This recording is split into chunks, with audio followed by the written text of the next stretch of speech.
me today, and it is my duty to inform the House of the sad demise of our former colleague Sri Santokh Singh Chaudhary. He passed away after suffering a massive cardiac arrest at the age of 77 in the line of his duty towards nation building. He served as two-time member of Legislative Assembly from Punjab and twice occupying the position of the Honourable Member of Parliament from Jalandhar Lok Sabha constituency. He was a veteran politician with over 3 decades of experience. I would like to extend my deep condolences to his family. मैं श्री संतोख सिंह चौधरी को अपनी भावभीनी श्रद्धांजलि अर्पित करती हूँ, जिनके निधन से सभी लोग शोकाकुल हैं।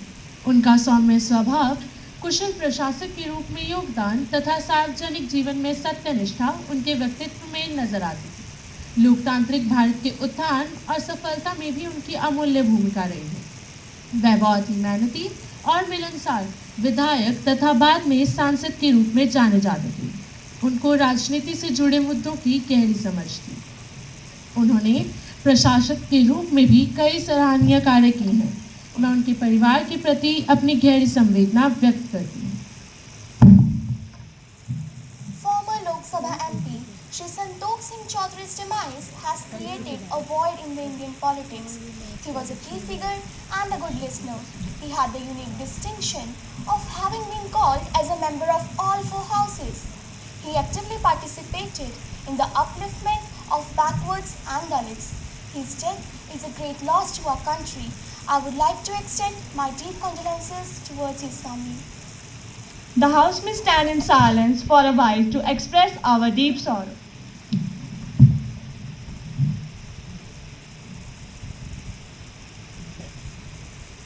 Om Shanti.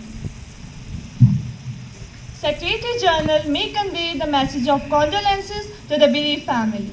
Yes, madam. The next item in the list of business is introduction of new ministers.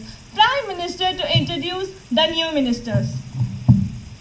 Speaker Madam, I have the immense pleasure in introducing to you and through you to the House my colleagues, the new minister.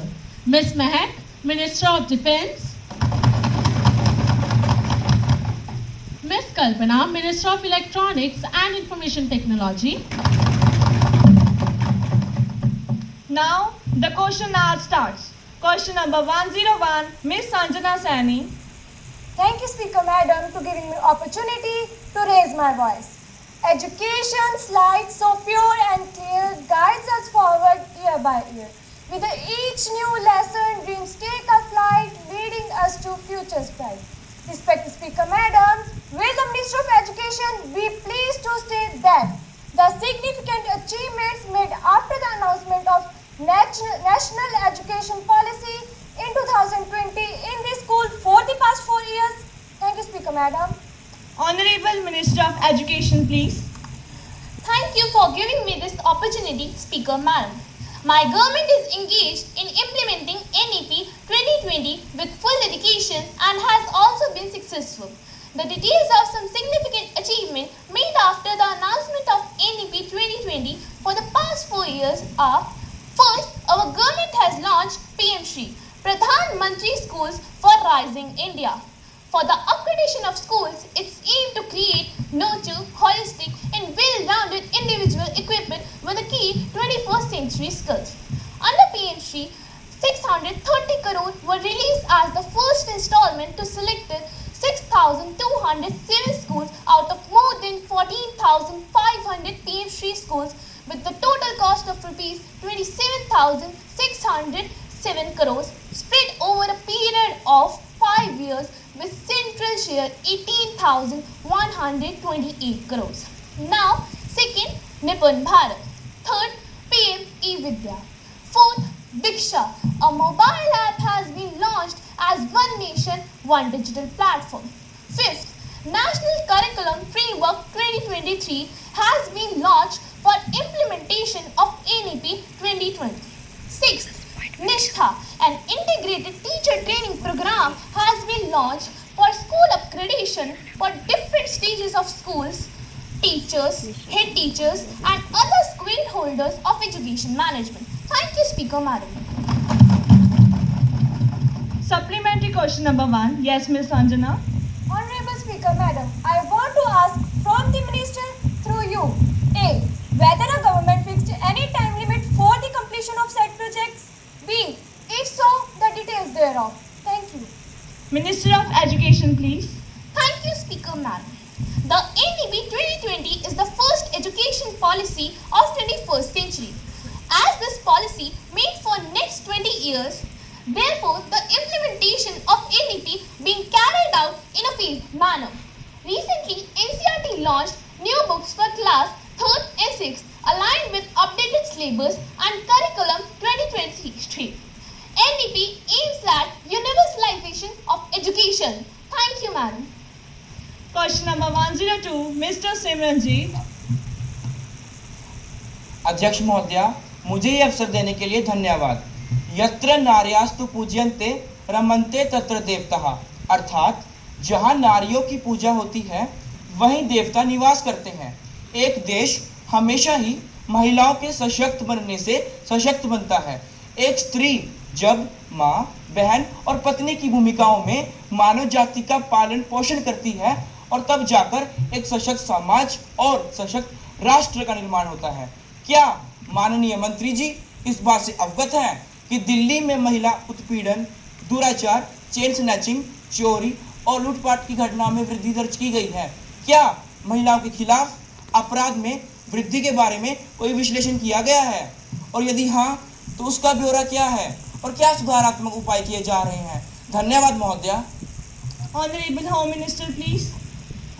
धन्यवाद अध्यक्ष महोदय।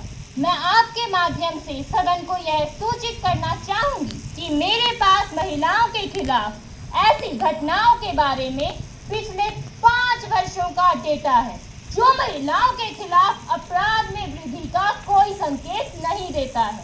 माननीय सदस्य महोदय से अनुरोध है कि वह किसी तरह की अफवाहों पर ध्यान न दें। जहां तक सुधारात्मक कदम का सवाल है, हमारी सरकार निरंतर महिला सुरक्षा के लिए काम कर रही है।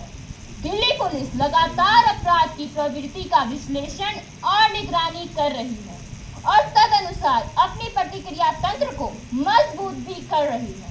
सरकार द्वारा कुछ ठोस उपाय इस प्रकार हैं: अपराध संभावित क्षेत्र की गतिशील पहचान, पुलिस संसाधनों की तैनाती जिसमें पैदल गश्त, PCR वैन शामिल है, आपातकालीन प्रतिक्रिया वाहन, महिलाओं के लिए आत्म प्रशिक्षण कार्यक्रम, महिला सुरक्षा समिति का गठन, पुलिस स्टेशनों में महिलाओं के लिए विशेष सहायता डेस्क, महिला हेल्पलाइन नंबर। इसके साथ ही उनकी सुरक्षा के लिए हिम्मत प्लस ऐप भी लॉन्च किए गए हैं। देश में महिलाओं और बच्चों की सुरक्षा सरकार की सर्वोच्च प्राथमिकता है। सरकार ने न्याय दिलाने में तेजी लाने के लिए 3 नए आपराधिक कानून लाए हैं। देश भर के 99.9% थानों का कंप्यूटरीकरण हो चुका है और ई-रिकॉर्ड बनाने की प्रक्रिया पहले ही शुरू की जा चुकी है। इससे पहले सबूतों के अभाव में ऐसे आरोपियों को छोड़ा जा पाता था, लेकिन अब इलेक्ट्रॉनिक रूप से लिए गए मौखिक साक्ष्य को नए कानून के अनुसार साक्ष्य के रूप में माना जाता है। धन्यवाद अध्यक्ष महोदय। Question number 103. Ms. Tanya. अध्यक्ष महोदया, मुझे यह अवसर देने के लिए धन्यवाद। महोदया, मेरा प्रश्न माननीय रेल मंत्री जी से अधूरी पड़ी रेल योजनाओं के संबंध में है। क्या रेल मंत्री जी यह बताने की कृपा करेंगे कि सरकार ने वर्ष 2023-24 के दौरान अधूरी पड़ी रेल परियोजनाएं, जिनके कारण रेल यात्रा गति नहीं पकड़ पा रही है, को पूरा करने के लिए कोई विशेष नीति बनाई है और रेलगाड़ियों में द्वितीय श्रेणी स्लीपर के डिब्बे बढ़ाने में कोई काम किया जा रहा है क्या? यदि हाँ, तो तत्संबंधी ब्यौरा क्या है? धन्यवाद महोदया। Honorable Minister of Railways, please. धन्यवाद अध्यक्ष महोदया। आपके प्रश्नों और शंकाओं का मैं स्वागत करती हूँ। आपकी शंकाएं और आलोचनाएं हमें सदा जिम्मेदार और जवाबदेह बनाती है और मैं यहाँ से आपकी शंकाओं का समाधान करने का पूरा प्रयास करूंगी। बहारों, फूल बरसाओं के विरोधियों का मौसम आया है। मौसम आया है, क्या कहना मेरी इस देश की रेल का, फिर से अमृत काल आया है, फिर से अमृत काल आया है। अतः हमारी भारतीय रेलवे हमें चलते जाना है को अपना उद्देश्य बनाकर चलती ही जा रही है। और जिस रेलवे पर आप रुकने का आरोप लगा रहे हैं, वह तो तब भी नहीं रुकी जब पूरी दुनिया रुक गई थी। कोरोना के भीषणतम दौर में भी हमारी रेलवे लोगों को अन्न, जल, दवा और ऑक्सीजन पहुंचाने में जुटी रही थी। रही बात अधूरी परियोजनाओं की, तो आपकी जानकारी के लिए मैं बता दूं कि भारतीय रेलवे 1 अप्रैल 2024 की स्थिति के अनुसार कुल 50,000 किलोमीटर लंबाई वाली 452 विभिन्न रेल परियोजनाएं हैं, जिनकी लागत लगभग 7.5 लाख करोड़ रुपए है और जिनके लिए मार्च 2024 तक 2.5 लाख करोड़ का व्यय हो चुका है। अन्य कार्य प्रगति पर है। वर्तमान में रेल मंत्रालय नई रेल लाइन, दोहरीकरण, स्टेशनों का सौंदर्यीकरण एवं हाईटेक बनाने के लिए अमृत स्टेशन योजना, बुलेट ट्रेन और मेट्रो प्रोजेक्ट्स देश के विभिन्न महत्वपूर्ण धार्मिक और आर्थिक पर्यटन स्थलों को जोड़ने में जी जान से जुटा है। इन सभी परियोजनाओं की जानकारी समय समय पर भारतीय रेलवे की सार्वजनिक वेबसाइट डोमेन पर उपलब्ध कराई जाती है। रेलवे बोर्ड ने वर्तमान वार्षिक उत्पादन कार्यक्रम से परे सामान्य श्रेणी के 2500 अतिरिक्त कोचों का निर्माण करने का संकल्प लिया। इस पहल से मेल और एक्सप्रेस ट्रेनों की क्षमता में काफी वृद्धि होने की उम्मीद है, जिससे सालाना 18 करोड़ से अधिक अतिरिक्त यात्रियों को समायोजित किया जा सकेगा। मुद्दई लाख बुरा चाहे तो क्या होता है, मुद्दई लाख बुरा चाहे तो क्या होता है, वही होता है जो मंजूर खुदा होता है, मंजूर खुदा होता है। धन्यवाद महोदय। Question number 104, Miss Tanmanpreet. Thank you, Speaker Madam, for giving me the opportunity to raise my voice. Speaker Madam, through you, I would like to ask the Minister of Earth Science be pleased to state that A. Whether the Ministry is aware of the alarming rate of heat waves in the recent years, with all past 12 months recording more than average temperatures and badly affecting life and livelihood of millions in our country, which is an impact of climate change. If so, the details of the steps taken to reduce the cause of heat waves in the upcoming years, and if not, then the reasons thereof. B. Whether any preparedness activities were initiated by the Ministry to prevent such casualties. Thank you, Madam. Honorable Minister of Earth Sciences, please. Thank you, Speaker Madam. Yes, Madam. The government is well aware of the issue. Reduction of heat wave deaths in India to zero has been the vision adopted by the present central government. It is a fact that annual temperature is increasing globally, and the impact of the same is reflected in the increase in heat waves in different parts of the globe, including India. The government is trying its best to tackle this issue.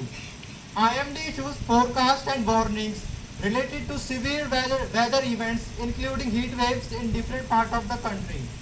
Recently, IMD has launched Heat Index, which provides information about the impact of the humidity on the high temperatures and thus provide a feel-like temperatures for human beings, which can be used as an indication for human discomfort.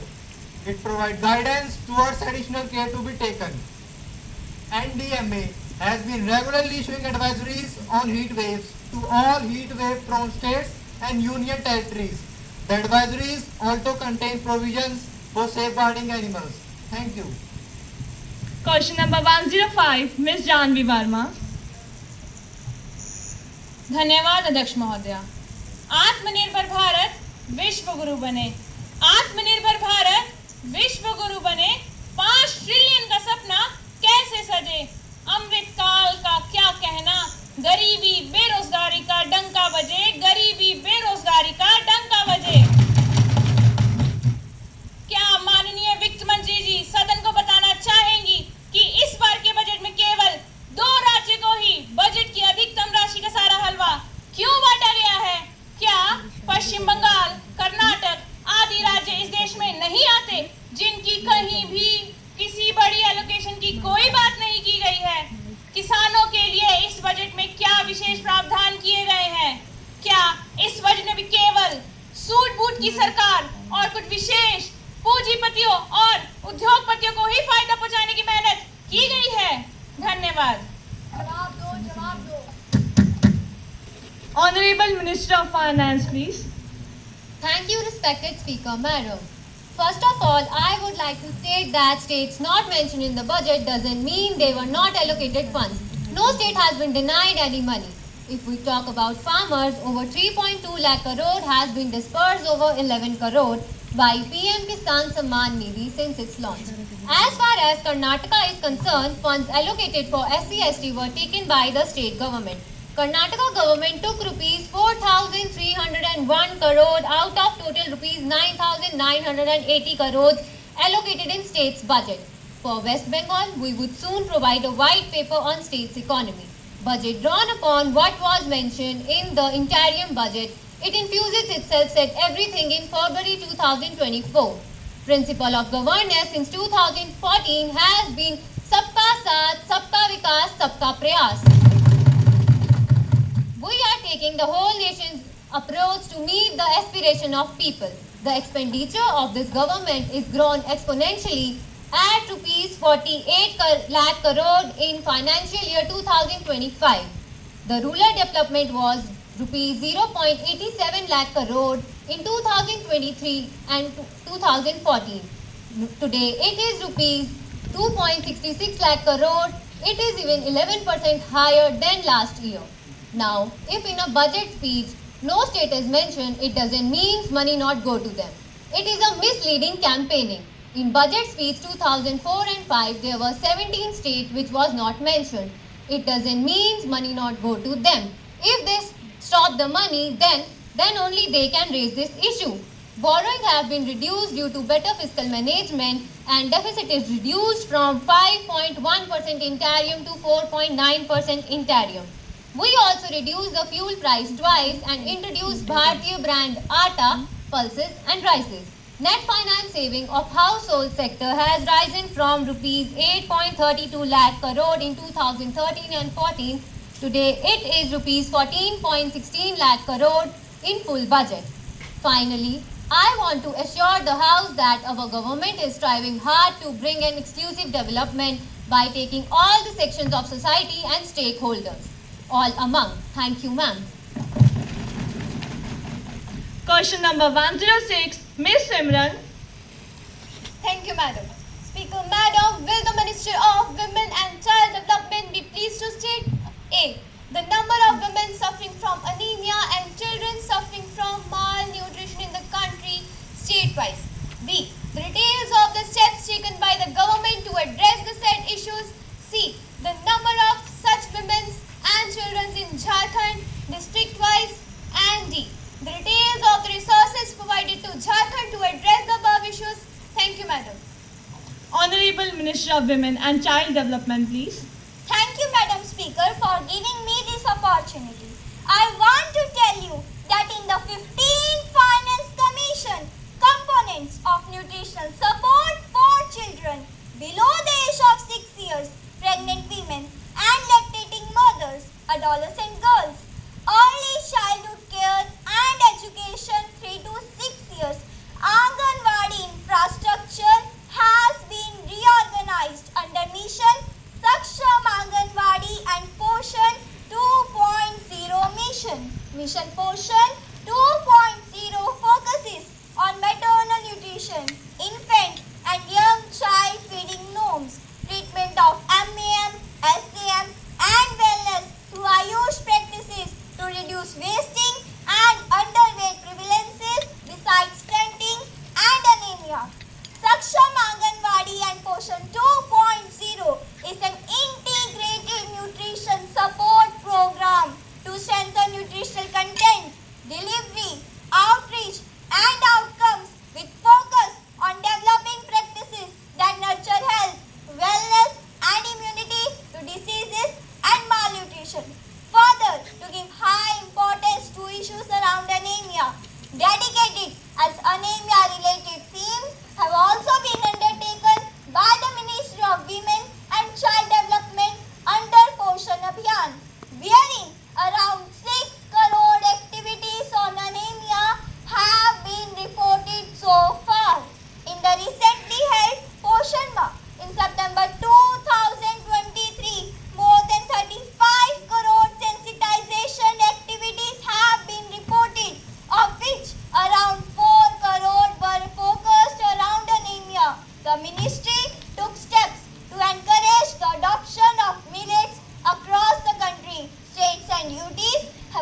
been advised to promote the use of Ayush systems for the prevention of malnutrition and its related diseases. Thank you, Madam Speaker. Now the question hour is over and 0 hour issues will be taken up. Mr. Madhurya, please. माननीय अध्यक्ष महोदया, मुझे इस शून्यकाल में अपनी आवाज उठाने का मौका देने के लिए आपका धन्यवाद। मैं पूरे सदन का ध्यान पिछले 1.5 महीने से जम्मू कश्मीर केंद्र शासित प्रदेश में घटित होते हुए आतंकवादी हमलों की ओर दिलाना चाहूंगा। हमारे देश की वर्तमान सरकार हर साल 5 अगस्त को जम्मू कश्मीर से धारा 370 को हटाने को लेकर बड़े बड़े उत्सवीय कार्यक्रम मनाती है, परंतु महोदया इस सरकार के पास अब तक जम्मू कश्मीर और लद्दाख में चुनाव कराने को लेकर कोई कार्य योजना नहीं है।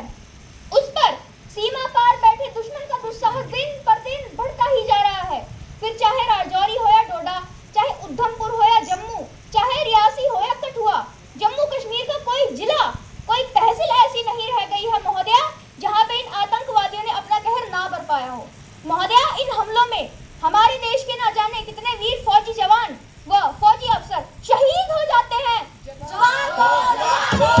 Please maintain the decorum of the house and the member may continue. जिनकी शहादत पर अब तक हमें इस सरकार की तरफ से कोई गंभीर प्रतिक्रिया अथवा दुश्मन को देने लायक कोई माकूल जवाब देखने को नहीं मिला है।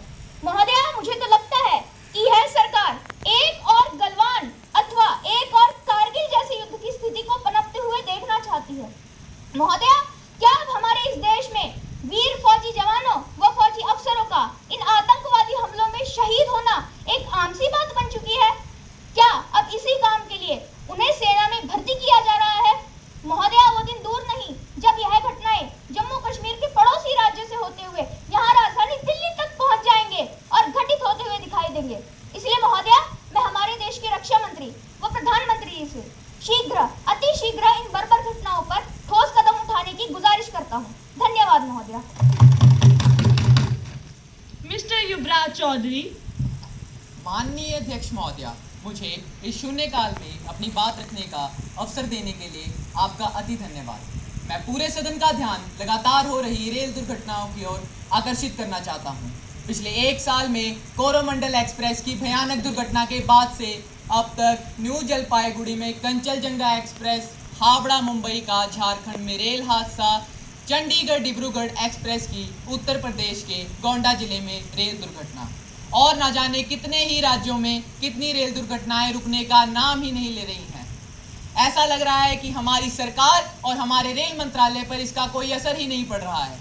क्या इस देश के नागरिक व आम यात्री दुर्घटनाओं का शिकार होने के लिए रेलगाड़ियों में यात्रा करते हैं? Please be silent and the member may continue. ऐसा लग रहा है कि हमारी सरकार और हमारे रेल मंत्रालय ने उनकी जान माल की सुरक्षा को भगवान भरोसे छोड़ दिया है।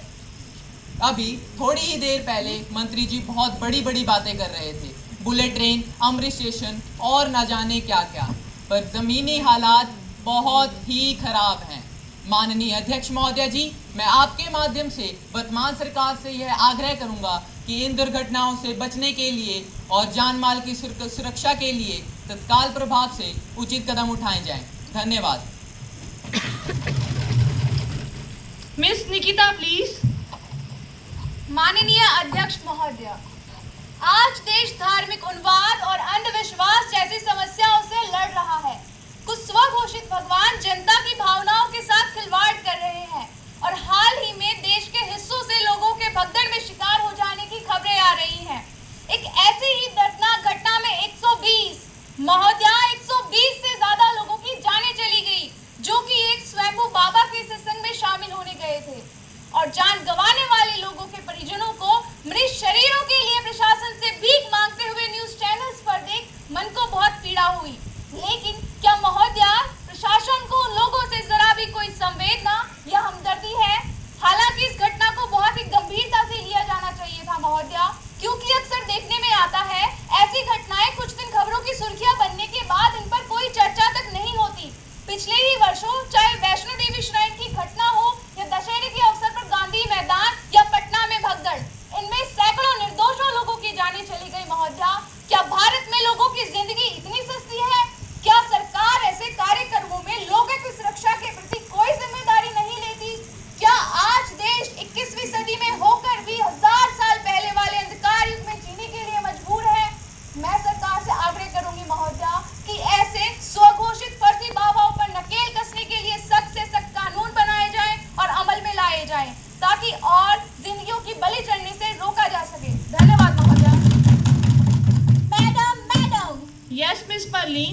Madam, a serious breach of privilege has been committed by the leading newspaper of Bhagalpur while commenting on Indo-Russian foreign relations in response to a statement by an honorable member of parliament, thereby jeopardizing our friendly and cordial relation with our all-weather partner Russia.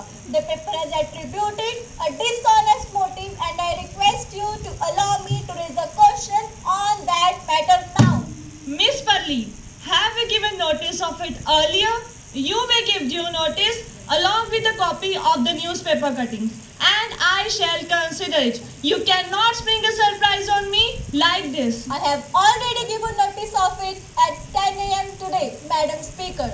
It will be examined when it comes to me. I shall consider it and let you know my decision. Please sit down. Thank you, Speaker Madam. Now, papers to be laid down by Honorable Minister of Health. Honorable Madam, I beg to lay on the table a copy of report, Hindi and English version, regarding the status of implementation and recommendation and observation contained in 143rd and 154th report of Standing Committee on demands for grants 2023 and 2024. Demand number 46 pertaining to the Department of Health and Family Welfare, Ministry of Health and Family Welfare. Thank you, Speaker Madam. Minister of Commerce and Industry to lay down the papers.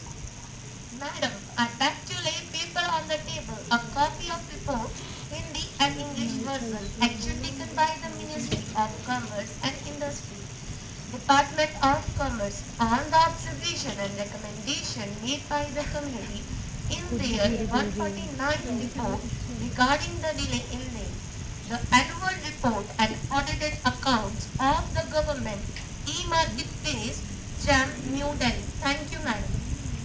The next item in the list of business is message from the upper chamber. Secretary General to report a message received from the upper chamber of the Youth Parliament. Madam, I have to report the following messages received from the Secretary of the Upper Chamber of Youth Parliament regarding no recommendation to make to lower house in regard to appropriation. Vote and Account Bill 2024. The Upper Chamber has no recommendation to make to lower house in regard to the Jammu and Kashmir appropriation. Bill number 2, 2024. The Upper Chamber has no recommendation to make to lower house in regard to the Finance Bill 2024. Secretary General, please to lay on the table the copies of the bills as passed by the upper chamber. Madam, I lay on the table copies of bill as passed by the upper chamber. Honorable members, at this stage of the proceedings, I have to make an important announcement on my behalf and on behalf of the honorable members of the House. I have great pleasure in extending our warm welcome to His Excellency Speaker of the Mongolian Parliamentary Delegation, Mr. G. Zadan Shatar,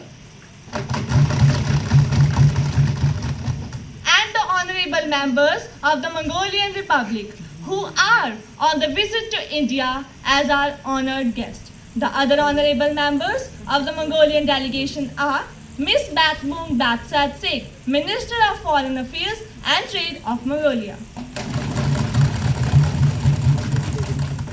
and Mr. Dampa Batlut, Defense Minister, Mongolian Republic.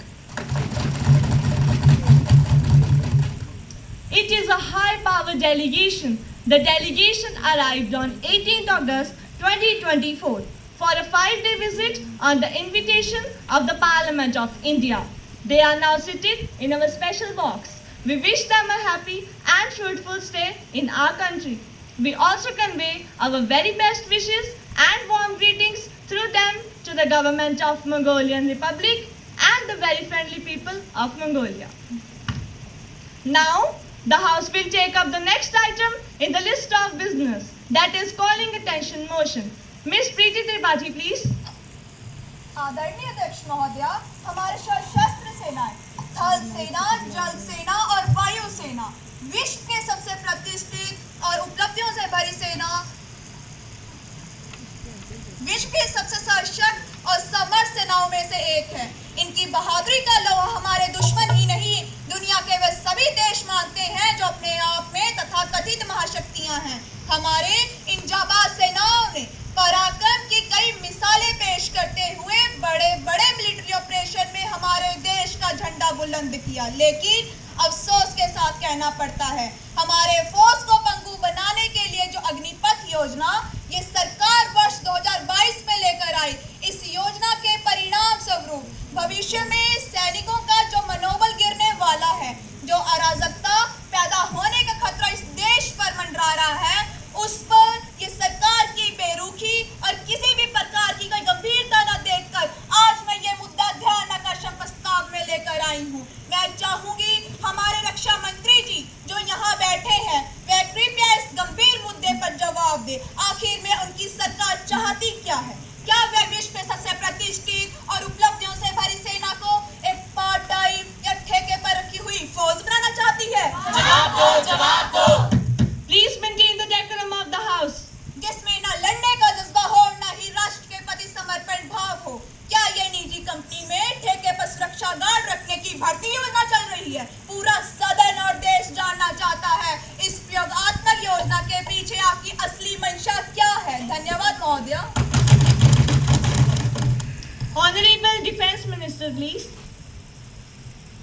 माननीय अध्यक्ष महोदया जी, जैसा कि विदित है और public domain में है कि हमारी सरकार आज से 2 साल पहले जब कोरोना महामारी समाप्ति की ओर थी, तब यह महत्वाकांक्षी और रक्षा क्षेत्र में सुधारों से जुड़ी अग्निपथ योजना लेकर आई थी और पूरे देश में इसे 16 जून 2022 को लागू किया गया था।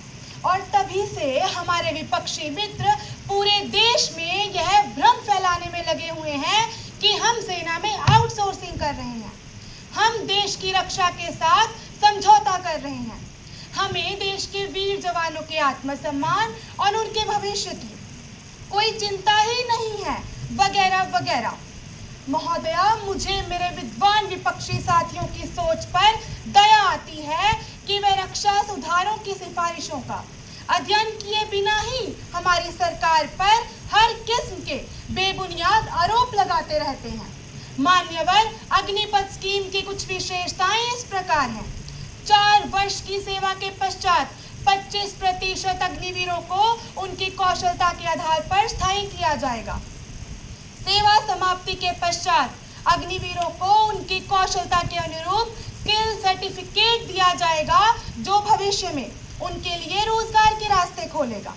रक्षा मंत्रालय और विभिन्न राज्यों द्वारा उनकी बहाली प्रक्रिया जैसे केंद्रीय अर्धसैनिक बल और राज्य पुलिस बल में अग्निवीरों को तरजीह दी जाएगी।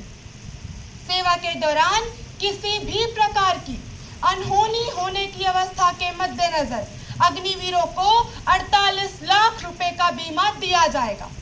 तो वास्तव में हम अधिक से अधिक युवाओं को रोजगार के अवसर प्रदान करेंगे, युवाओं को सशक्त और मजबूत बनाएंगे, युवाओं को उनके आने वाले भविष्य के लिए तैयार करेंगे और सेना से जुड़े प्रशिक्षण देकर उनके आत्मविश्वास को बढ़ाएंगे। तो कृपया इस विषय पर राजनीति ना की जाए और सभी खुले दिल से इस योजना का समर्थन करें। धन्यवाद। Honorable Leader of Opposition, please. माननीय अध्यक्ष महोदया जी, बड़े ही दुख और चिंता का विषय है कि माननीय रक्षा मंत्री जी अग्निपथ योजना की विशेषताएं इस प्रकार बता रहे हैं जैसे कि बहुत बड़ा तीर मार लिया हो। माननीय महोदया जी, यह देश की रक्षा का मामला है। अब तक केवल सेना ही एकमात्र ऐसा सरकारी विभाग बचा था जिसके बजट पर कटौती की बात आज तक किसी सत्तारूढ़ सरकार ने नहीं की थी। लेकिन आपकी सरकार की सरकारी नौकरियां घटाने की नीति का ऐसा भयानक रूप देखने को मिलेगा, इसकी तो हमें कतई उम्मीद नहीं थी। क्या अब आपकी सरकार को हमारे देश के जवान बोझ लगने लगे हैं? क्या आप उन्हें कंपनियों और संस्थानों के गेट पर सिक्योरिटी गार्ड की नौकरी करने लायक बनाने जा रहे हैं? जवाब दो। Members, please be silent and the member may continue. मैं यह बिल्कुल नहीं कहना चाहूंगी कि सिक्योरिटी गार्ड की नौकरी कोई निकृष्ट कार्य है। हर एक काम सम्माननीय होता है, लेकिन महोदया जी, हमारे 4 से 4.5 साल के प्रशिक्षित सैनिकों को युवा शक्ति में भर्ती होने के नाम पर और सेना की औसत आयु घटाने के नाम पर यह जो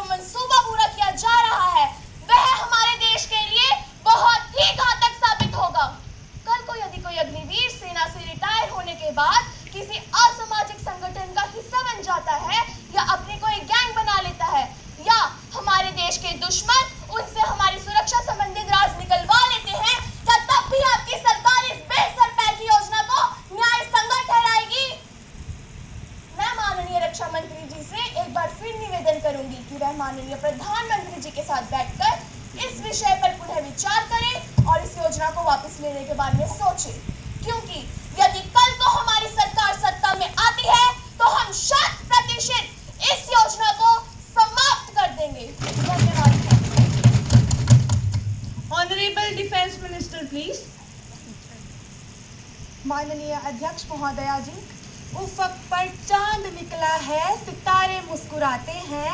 उफक पर चांद निकला है, सितारे मुस्कुराते हैं। मेरे यारों को लेकिन क्यों अंधेरे भाए जाते हैं, अंधेरे भाए जाते हैं। मेरे विपक्ष के विद्वान साथियों को ध्यान से सुनने के बाद मैं बहुत ही जिम्मेदारी के साथ यह कहना चाहूंगी कि हमारी सरकार पर बार बार पेंशन का खर्चा बचाने के इल्जाम लगाकर विपक्ष सिक्के का केवल एक ही पहलू उजागर करना चाहता है।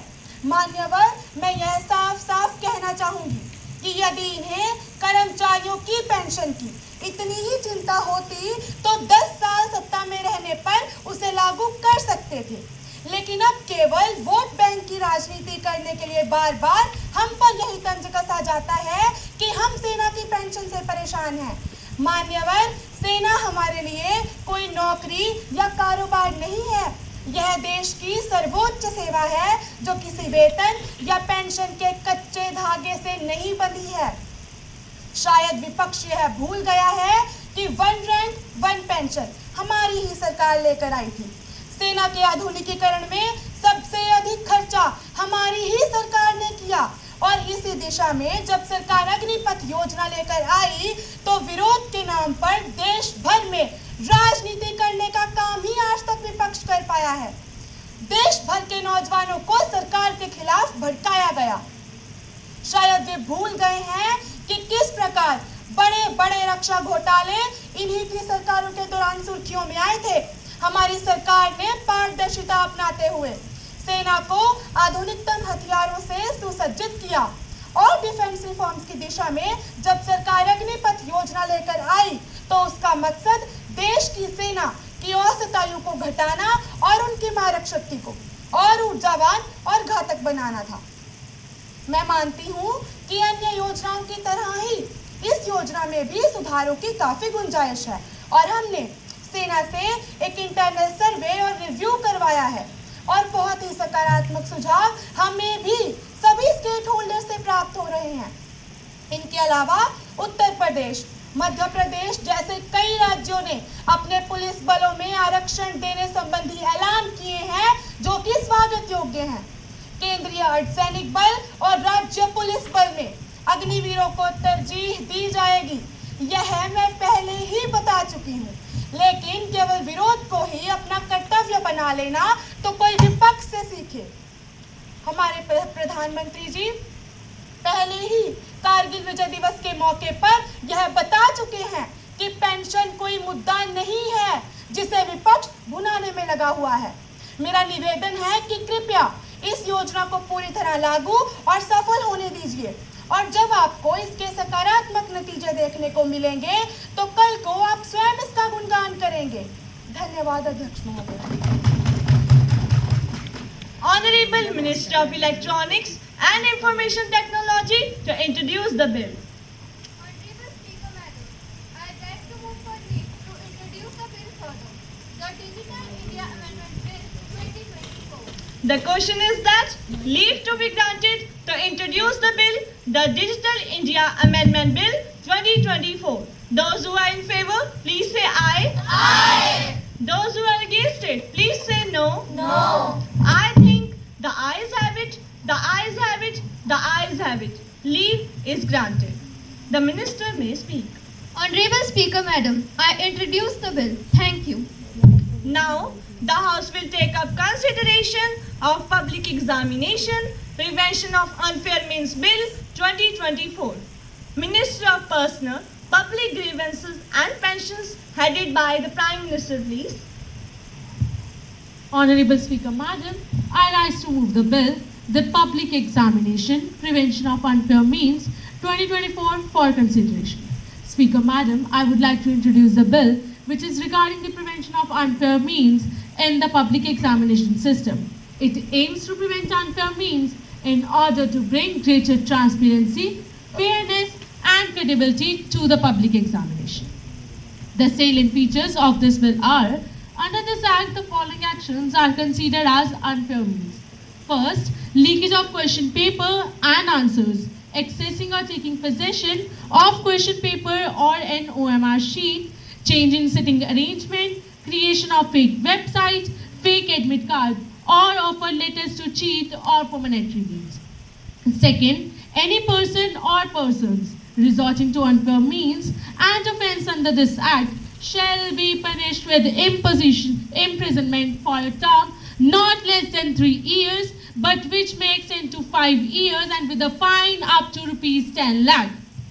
Third, the service provider shall also be liable to be punished with imposition of a fine up to rupees 1 crore and also be barred from being assigned with any responsibility for the conduct of any public examination for a period of 4 years. Speaker Madam, the presented bill is the most important bill brought for the youth in the last 10 years. News of paper leaks, one after the other, have been coming from different parts of the country. Many children have to suffer the consequences of this. A few people play with their future out of greed for money. This becomes a cause of stress for children and their parents. Till now, there was no provision of punishment for such criminals. This presented bill is a concrete step in this direction. If this bill is passed, the message will reach the people that children are our common heritage. Their development and welfare is our common objective. I request the honorable members to stand in favor of this bill and consider this above politics. Thank you, Speaker Madam. Motion moved that the bill to prevent use of unfair means be taken into consideration. Honorable Leader of Opposition, please. भर्ती निकले तो इम्तिहान नहीं, परीक्षा हो तो परिणाम नहीं। क्यों हर भर्ती पंचवर्षीय योजना है? अव्यवस्था का कैसा मजमा है? कैसी यह परीक्षा प्रणाली है? छीन ली देश की जवानी है, छीन ली देश की जवानी है। The bill requires a close scrutiny by the Standing Committee of the Parliament. I agree that bringing this bill is the need of an hour, but I am concerned about the very high quantum of punishment. It is disappropriate and against the natural justice. It envisages 3 to 5 years of imprisonment and up to 10 lakhs pound being involved in such activities if it is done by individual. In case of service provider, it is 1 crore, which is very high. Officials can be targeted easily by this bill. This bill is not clear about its provision. For example, manipulation in sitting arrangement may be regarded as an offence and can be explained in many ways. A student just having murmuring with another student may cause a stringent punishment to the invigilator or the head of the institution. So I want legal scrutiny of this bill. Thank you, Madam. Honorable Minister of State, please. Thank you, Speaker Madam. Speaker Madam, and all the respected members of the House, India conducts several competitive exams throughout the year for medical, engineering, teaching, defense, and administrative services. However, it is unfortunate that we have been witnessing several corruption, paper leaks, hijacking of OMR sheets of various competitive exams. I want to tell every student of the country, every youth of the country, that the government is very serious about preventing such incidents. It is the commitment of our government that those who play with the future of the youth will not be spared at all. We are working towards a zero tolerance policy towards the wrongdoers. The said bill has been prepared by a group of legal experts after many rounds of deliberation and consultation by various stakeholders. It is the high time that we unite together to fight with such malpractices. Therefore, I ask the learned members of the House to support the public examination, prevention of unfair means, bill 2024. Thank you, Madam. Miss Vanshika Verma, please. माननीय अध्यक्ष महोदय, मैं इस bill के समर्थन में खड़ी हूँ। मेरा मानना है बिल की मंशा बहुत अच्छी है और जिस साधनों का उपयोग आज आम हो चुका है। उन्हें ऐसा करने का अधिकार है क्योंकि कई अन्य लोगों ने दंडित किए बिना यह किया है। कठोर नीति अपराधी के लिए एक संदेश है। बेशक ये विधिक अधिकारियों के लिए नहीं बल्कि दोषियों के बीच भय का माहौल पैदा करेगा। धोखाधड़ी से परीक्षाओं में देरी होती है और वह रद्द होते हैं जिससे लाखों युवाओं का भविष्य प्रभावित होता है। कदाचार के लिए इस्तेमाल में किए गए अनुचित तरीकों और संगठित धोखाधड़ी को रोकने के लिए सरकार जो कदम उठा रही है उन पर मैं सवाल न करते हुए तारीफ ही करना चाहूंगी और इस बिल को निश्चित रूप से समय की आवश्यकता मानती हूँ। धन्यवाद। मिस्टर माधुर्य प्लीज। माननीय अध्यक्ष महोदया, मैं सरकार के इस विधेयक को लाने के नेक इरादे का पूर्ण रूप से समर्थन करता हूं, परंतु मैं कानून के कार्यान्वयन के संबंध में कुछ स्पष्टीकरण चाहता हूं। पहला, इस विधेयक से छात्रों को कैसे परेशान नहीं किया जाएगा। दूसरा, संगठित अपराध के मामले में सेवा प्रदाता पर 1 करोड़ का जुर्माना है, परंतु महोदया अगर कोई संस्था ऐसी गतिविधियों में संलिप्त पाई गई तो किसे दोषी ठहराया जाएगा। आप कह सकते हैं कि आप डायरेक्टर को पकड़ लेंगे, परंतु महोदया अगर डायरेक्टर की संख्या 1 से ज्यादा हुई तो सरकार किसे पकड़ेगी, किसे दोषी ठहराया जाएगा, कौन सा डायरेक्टर दंड देने का उत्तरदायी होगा। तीसरा, हमारे देश की न्याय संहिता में पहले से ही ऐसे घोटालों व गतिविधियों को लेकर एक कानून बना हुआ है। उस कानून में महोदया और इस विधेयक में क्या अंतर है। चौथा, मैं विभिन्न परीक्षाओं के रद्द होने व उनमें देरी होने से चिंतित हूँ। सरकार इस मुद्दे से कैसे निपटेगी, यह बहुत अस्पष्ट है। आप इसे कैसे लागू करने जा रहे हैं, आप जमी जमाई व्यवस्था से कैसे निपटने जा रहे हैं, कृपया स्पष्ट कीजिए। धन्यवाद महोदया। Honourable minister of state please. धन्यवाद महोदया। सबसे पहले तो मैं आपको ये स्पष्ट कर दूं कि परीक्षा में शामिल होने वाले विद्यार्थियों या किसी शिक्षण संस्थाओं में दाखिला लेने वाले विद्यार्थियों को इस बिल के दायरे में नहीं रखा गया है। यह बिल उनके लिए लाया गया है जो परीक्षा प्रक्रिया में बाधा उत्पन्न करते हैं। दूसरा, यह भी कहा गया है कि अगर कोई परीक्षा रद्द कर दी जाती है तो वह परीक्षा जल्द से जल्द करवाई जानी चाहिए। परीक्षा में देरी के अनेक कारण होते हैं, कहीं जांच एजेंसियों की जांच भी चल रही होती है, अतः सरकार चाहते हुए भी कोई समय सीमा निश्चित नहीं कर सकती है। हम इस दिशा में कार्य कर रहे हैं। जहां तक सवाल इसके इम्प्लीमेंटेशन का है, हम इसके इम्प्लीमेंटेशन के लिए वचनबद्ध हैं। मेरे विपक्ष के मित्र का कहना है कि अधिकारियों को इसमें अनावश्यक परेशान किया जाएगा, तो मैं आपको यह भी बता दूं कि जो अधिकारी जांच में दोषी पाए जाएंगे उन्हें बख्शा नहीं जाएगा, परंतु जो अधिकारी अच्छे मन स्थिति से काम कर रहे हैं उन्हें कोई नुकसान नहीं पहुंचाया जाएगा। जहां तक जमी जमाई व्यवस्था का सवाल है, तो यह तो हम सबका सामूहिक प्रयास होना चाहिए। यह तो एक शुरुआत है, हमें सफलता जरूर मिलेगी। हमारे अन्य साथी ने भी बताया कि जब इस तरह के स्कैम के लिए पहले से ही नियम थे तो इसे अलग से लाने की क्या जरूरत थी। भारतीय न्याय संहिता में अलग से परीक्षा में अनुचित साधन के प्रयोग से संबंधित कोई विशेष प्रावधान नहीं थे। इस बिल के माध्यम से इसके लिए विशेष प्रावधान लाए गए हैं जो कि समय की मांग। यह मामले की गंभीरता के प्रति हमारी संवेदनशीलता को बताता है। धन्यवाद महोदया। Minister of Personnel, Public Grievances and Pensions headed by the Prime Minister, please. Speaker Madam, punishment itself is a deterrent to prevention. This is the first step towards prevention. Now coming to the second concern of the honorable members regarding job opportunities. I think the honorable member is not aware what measures the government has taken in this direction. We have reduced the duration of entire selection process from 1 to 2 years to 6 to 7 months.